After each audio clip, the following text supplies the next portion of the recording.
అందరూ అడుగుతూ ఉంటారు, ధ్యానం టీచర్ కదా మేడం మీకు ఎందుకు కోపం వస్తూ ఉంది అని. అంటే ధ్యానం టీచర్గా కోపం రాకూడదా? ధ్యానం టీచర్కి ఎందుకు కోపం వస్తుంది? అక్కడ కొంతమంది ప్రవర్తించే తీరు నచ్చగా కోపం వస్తుంది. ఎందుకు? మానవుడిగా ఒక మనిషి ఎలాంటి జీవనం పొందుతాడో, మనిషికి ఎలాంటి తత్వాన్ని ఉపయోగించకుండా, మనిషిగా కాకుండా మృగంగా బిహేవ్ చేస్తాడు, అప్పుడు మాత్రమే కోపం వస్తుంది. అక్కడ మనం ఏం అడిగాము, ఒక మనిషి చనిపోయాడు, ఒక బిల్లు జీరో చేసి అంబులెన్స్ ఫ్రీగా ఇవ్వమని చెప్పాను. ఎంతో పెద్ద హాస్పిటల్ కనీసం ఒక 25,000 రూపాయలు ఒక అంబులెన్స్ ఇవ్వనప్పుడు ఏమవుతుంది? కోపం వస్తుంది. కామన్ వచ్చినప్పుడు నేను మాట్లాడినప్పుడు అందరూ అడిగాడు, మేడం మీరు ధ్యానం టీచర్ కదా ఎందుకు కోపం వస్తుందనంటే, కోపం ఎందుకు వస్తుందనంటే ఒక ఆర్ఎంపీ డాక్టర్ ఉంటాడు. ఆర్ఎంపీ డాక్టర్ చేసే పనులు ఏంటి?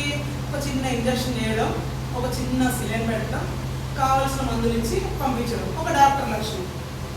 తర్వాత ఒక జనరల్ పేషెంట్ ఏం చేస్తాడు? కావాల్సిన రోగాలకు అన్నింటికీ కూడా మందులు ఇస్తూ, కావాల్సిన టెస్టులు రాస్తూ, ఇలా చేసుకోండి అని చెప్తాడు కామన్. కానీ ఒక సర్జన్ ఏం చేస్తాడు? అరే నీ బాడీలో ఈ పార్ట్ పాడైపోయింది, ఆపరేషన్ చేస్తేనేమో ఇది బాగుపడుతుంది, లేకపోతే ఆపరేషన్ చేయకుండా ఉంటేనేమో నీకు ఇబ్బంది అవుతుంది అని చెప్పేసి చాలా వరకు మనం హార్ట్ ప్రాబ్లం ఉన్నా కూడా మన కారులోనే ఒక నరాన్ని తీసేసి హార్ట్ చేస్తాం. అరే అక్కడ ఎందుకు కట్ చేసావు? అరే కత్తి పెట్టి నువ్వు ఎందుకు వస్తావు అని డాక్టర్ని అడిగితే మనకు రోగం ఏమవుతుందా? షుగర్ ఎక్కువైంది, ఆ కాలు అక్కడ తీసేస్తాము అని అంటాడు.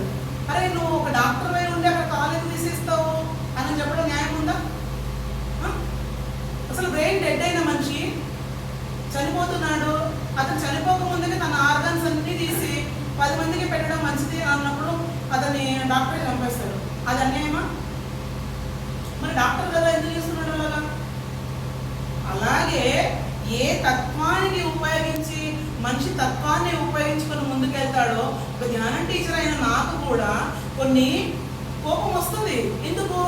అక్కడ మానవత్వం మర్చిపోయి మనుషులు బిహేవ్ చేస్తున్నప్పుడు, ఒక మనిషి నిజాలు మాట్లాడకుండా అబద్ధాలు మాట్లాడుతున్నప్పుడు, ఒక మనిషి తన నైజాన్ని తను కరెక్ట్ అనుకొని ఎదుటివాడి నైజాన్ని తప్పు అంటున్నప్పుడు, ఒక మనిషి మంచితనాన్ని కూడా చెడ్డతత్వంగా మార్చి వాడు చెడ్డవాడని ముద్ర వేయడానికి అబద్ధాలు మాట్లాడుతున్నప్పుడు కోపం రాకూడదా? నేను ఎందుకున్నాను? ఒక మంచిని ఎదుటివాడికి చెప్పడం కోసం ఉన్నాను. ఒక ధ్యానం టీచర్గా నీలో మార్పు చెందితేనే నువ్వు ముక్తికి దగ్గరగా ఉంటావు. నీలో మార్పు చెందకపోతే నీకు ముక్తికి అర్హుడి కాదు అని చెప్పే ఉద్దేశంలో ఉన్నప్పుడు నేను ఎలా ఉండాలి? కోపంగానే మాట్లాడాలి. స్కూల్ టీచరు ఒక దెబ్బ కొట్టకుండా స్కూల్లో పాఠాలు చెప్పడం అవుతుందా? కొట్టకుండా చెప్తుంది, కనీసం కన్నెలైనా చేస్తుంది కదా. ఏమీ చేయకుండా ఆ స్కూల్లో పిల్లలు పాఠాలు వింటారా? అలాగే నేను ఒక ధ్యానం టీచర్గా కొన్ని చోట్ల కోప్పడం తప్పట్లేదు. ఎందుకంటే మానవత్వాన్ని మర్చిపోయి మనిషి బిహేవ్ చేస్తున్నప్పుడు కోపం కామన్ అనిపిస్తుంది. ఎందుకంటే అరే మనుషులు ఇంత క్రూరత్వంతో ఉన్నారా? ఒకడు మనిషిని కొడతాడు, ఒకవాడు ఒక మనిషిని చంపేస్తాడు, ఇంకొకడు ఇంకొక మనిషిని వాడు బాగుపడడానికి వాడిని నాశనం చేస్తాడు. ఈరోజు చాలా మంది పొలిటికల్ లీడర్స్, చాలా మంది కొత్త వాళ్ళు కూడా కోట్లు ఖర్చు పెడుతున్నారు. కోట్లు ఖర్చు పెట్టేసి మళ్ళీ ఎలక్షన్కి వచ్చి ఆ కోట్లు సంపాదించుకుంటారు. ఎవరి వల్ల? మీలాంటి వాళ్ళు అందరు తలల మీద ఎక్కి ఆడి మీకు వచ్చే అన్ని వాళ్ళు తీసుకొని వాళ్ళు తిని వాళ్ళు డబ్బులు సంపాదించుకుంటారు. అదేదో నీ డబ్బు నీ దగ్గరనే పెట్టుకొని నువ్వు ఎలక్షన్లో నిలబడి డబ్బులు తీసుకోకుండా మేము ఓటేస్తాము, డబ్బులు పంచకుండా నువ్వు గెలవచ్చు కదా. అది రాదు. తప్పులన్నీ చేసి కోపడుతుంది మేడం అని అంటే కోపడకుండా ఎందుకు ఉండాలి? నేను ఒక తత్వాన్ని మంచిని 10 మందికి పంచాలనుకుంటున్నాను.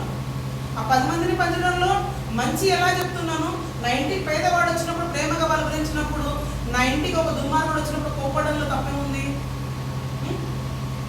90 పెద్దవాడు కూడా ఒక మాట అన్నప్పుడు అదేంటమ్మా నువ్వు ఒక ధ్యానం టీచర్ అయినప్పుడు పెద్దవాడు ఒక మాట ఎంత పడాలంటే వాడిని అహాన్ చెప్పుకొని నాతో మాట్లాడితే నేను పడతాను, వాడు అహాన్ చూపించుకుంటే నాతో మాట్లాడితే నేను ఎందుకు పడతాను? అవునా కాదా? నేను ఒక ధ్యానం టీచర్గా ధర్మాన్ని నమ్మి ప్రజలకు సాయం చేస్తూ ప్రజల్లో బ్రతికే నాకు ఎలాంటి విలువలు ఉండాలో అలాంటి విలువలు నాకు ఉన్నాయి. పేదవాడు వచ్చినా మంచిగా మాట్లాడగలను, ఒకవేళ ఎవరైనా హెల్ప్ చేసినా, హెల్ప్ చేయడానికి కోసం వచ్చినా, హెల్ప్ కావాలని కోసం అందరితో మంచిగా మాట్లాడగలను. కానీ ఒక పొగరెక్కి నాంబోతు నా ఇంటి ముందుకు వచ్చి నన్ను కొడుస్తానంటే నేను ఎందుకు కామ్గా ఉండాలి? అలా కామ్గా ఉంటే నేను ఒక ధ్యానం టీచర్గా ధర్మంకి ఎట్లా ఉంటాను? ఎప్పుడైతే డాక్టరు ఆ కాళ్ళు ఎందుకు కట్టేస్తున్నాడు? వాడు బతకడం కోసమే. ఎప్పుడైతే నేను ఎందుకు కోపడుతున్నాను? ఒక ధర్మాన్ని కాపాడడం కోసం. నువ్వు తప్పు చేస్తున్నావని నీకు చెప్పకపోవడం వల్ల ధర్మము ఆత్మహత్య చేసుకుంటుంది. ఇక్కడ ధర్మం తెలిసిన నేను కూడా నోరు మూసుకొని ఎలా ఉండగలను? శ్రీకృష్ణుడు ఏం చెప్పాడు భగవద్గీతలో? బలరాముడు, ఇంత యుద్ధాన్ని ఎందుకు చేస్తున్నావు? శ్రీకృష్ణ, పాండవులు బ్రతకాలన్న కోరిక నీకు ఉంది, పాండవులకు నువ్వు సాయం చేస్తున్నావు, ఇప్పుడు ఇదంతా యుద్ధాన్ని చేసి ఇంతమంది చనిపోవడానికి కారణమయ్యావు, నువ్వు ఎందుకు అని చెప్పి బలరాముడు అడిగినప్పుడు ఏం చెప్తాడు? నేనెవరిని? ఇదంతా జరగకుండా ఎందుకు ఆపాలి నేను? భీష్ముడు ఒక మంచి జ్ఞాని, ఒక మంచి తెలివైన వాడు. దుర్యోధను బుద్ధి మార్చగలిగాడా? అలాగే ఆ దుర్యోధను తల్లి, వాళ్ళ నాయనమ్మ, వాళ్ళ అన్నదమ్ములు, ఇలాంటి వాళ్ళ బుద్ధులు ఏమన్నా ఎవరైనా మార్చగలిగాడా? అందరు పాపకర్మలు చేసి వాళ్ళందరూ చనిపోకుండా మంచిగా ఉండాలని శ్రీకృష్ణుడు ఎందుకు అనుకోవాలి? పాండవులు మంచి చేశారు కాబట్టే ఆ కుటుంబంలో ఉన్న వాళ్ళైనా కూడా మంచి ప్రవర్తనలో ఉన్నారు కాబట్టి వాళ్ళు కాపాడింది ఎవరు? శ్రీకృష్ణుడు. తప్పు చేసిన వాడికి శిక్ష వేశాడు, అలాగే మంచి చేసిన వాడిని కాపాడాడు. నేను అదే చేస్తున్నాను. తప్పు చేసిన వాడి మీద కోపాడుతున్నాను. ఎలాంటి పాపం తెలియని వాడు, అమాయకుడైనా పేదవాడైనా న్యాయం జరగాలన్న వాడి దగ్గరికి న్యాయం చేస్తున్నాను. తప్ప నేను చేస్తున్నది? శ్రీకృష్ణుడు భగవద్గీతలో చెప్తే కరెక్ట్ అవుతుంది, కానీ మానవులుగా పుట్టి ఆ మానవ ధర్మాన్ని మనం నెరవేర్తిస్తున్నప్పుడు మాత్రం తప్పు అవుతుంది. కానీ ఎప్పటికైనా ధర్మమే గెలుస్తుంది అని అంటారు, అధర్మం ఓడిపోతున్నాను. అదే నేను చేస్తున్నాను. ఎప్పటికైనా కూడా ధర్మమే గెలుస్తుందని నమ్ముతున్నాను. ధర్మానికి, ధర్మ సంస్థాపన కోసమే నేను వర్క్ చేస్తున్నాను. ఏ గుడికి వెళ్ళినా, నేను ఎవరి దగ్గరికి వెళ్ళినా, ఎవరి మీదకి వెళ్ళినా, ఎవరి కోసం న్యాయానికి వెళ్ళినా నేనే గెలవాలి. ఎందుకు? నేను ధర్మంతో ఉన్నాను, ఎదుటి వాళ్ళు అధర్మంతో ఉన్నారు, నేనే గెలవాలని ఎందుకు కోరుకుంటాను? ఒక పిఎస్కి వెళ్ళినా కూడా రమ మేడం వచ్చిందనంటే న్యాయం ఉంటేనే ఆవిడ నిలబడుతుంది. అక్కడ అన్యాయం ఉంటే ఆ పూటకు ఒకవేళ తెలియకుండా వచ్చినా ఆ కేసు అట్టే వదిలేస్తుందని పోలీసులకు కూడా తెలుస్తుంది. అందుకే ప్రతి ఒక్క పిఎస్లో నేను వెళ్ళానంటే గౌరవం ఉంటుంది. స్టేట్ ప్రెసిడెంట్గా కాదు, ఒక ధ్యానం టీచర్గా విలువిస్తారు.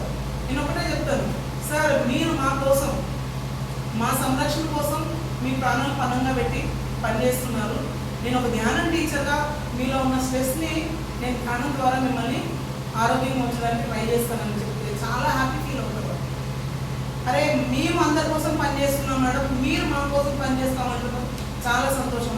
ప్రతి ఒక్కరూ కూడా ఒక ధ్యానం టీచర్ గొప్ప విలువలు ఇస్తున్నారు అంటే అందుకనే నేను ఎంత బిజీగా ఉన్నా కూడా ఎంతో కొంత షెడ్యూల్ చేసుకొని మీలాంటి వాళ్ళందరికీ కూడా క్లాస్ చెప్పడానికి వచ్చి మీ అందరికీ కూడా ఒక ధర్మమైన విందును వడ్డిస్తున్నాను అన్నట్టు నాకు తృప్తిగా ఉంటుంది. అందరికీ తెలుసు ధర్మం విలువ, కానీ ఈ ధర్మాన్ని ఇంకా ఎక్కువగా పెంపొందించాలనేదే నా సంకల్పం. పత్రిజీ గారు ఎప్పుడు కూడా ధ్యానం నేర్చుకోండి అని చెప్పారు. అందరూ బాగుండాలని. నేను ఒక్కటి నేర్చుకోవాలని అనుకోలేదు, అందరికీ నేర్పించారు కాబట్టి ధ్యాన విలువ మనం తెలుసుకున్నాం. అందుకే ధర్మం విలువ నేను తెలుసుకున్నాను కాబట్టి ప్రతి ఒక్కరికి కూడా ధర్మం విలువ తెలిసేలాగా నేను వర్క్ చేస్తున్నాను. నిజాంపేటలో ఇప్పటికీ ప్రతి ఒక్కరు తెలిసినా తెలియకపోయినా రమ మేడం దగ్గరికి వెళ్తే న్యాయం జరుగుతుంది అనే టాక్ ఏర్పడేలాగా నేను బ్రతుకున్నాను. మీరు కూడా అలాంటి భవిష్యత్తుకి ముందుకెళ్ళాలి, అలాంటి ధర్మాన్ని నమ్మాలి, ఇలాంటి క్లాస్కి వినిపించి మీలో కొంత మార్పితే ఈరోజు ఇచ్చిన టైంకి